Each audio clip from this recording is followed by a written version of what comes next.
The following question reads that the formation of hydrogen and ethane, C2H2, from methane reaches dynamic equilibrium. So the reaction is given: methane is in equilibrium with the hydrogen gas and C2H2, which is ethane.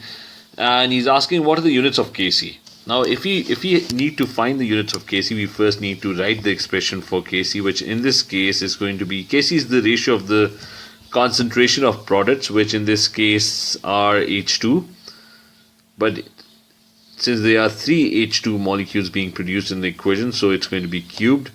And the concentration of the other product, which is ethane, C2H2, divided by the concentration of my reactants, which in this case there's only CH4, but since the coefficient is 2 in the equation, it will be raised to the power 2.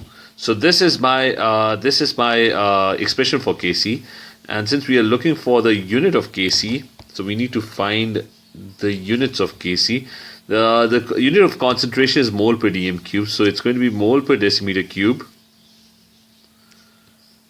And this is going to be cubed because hydrogen has a power 3 multiplied by C2H2 has it's going to be mole per decimeter cube.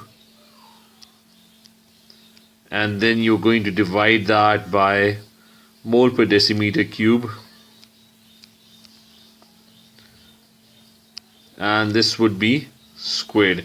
If you cancel everything out, this would get cancelled out, mole per dm cube, and this would become power 2.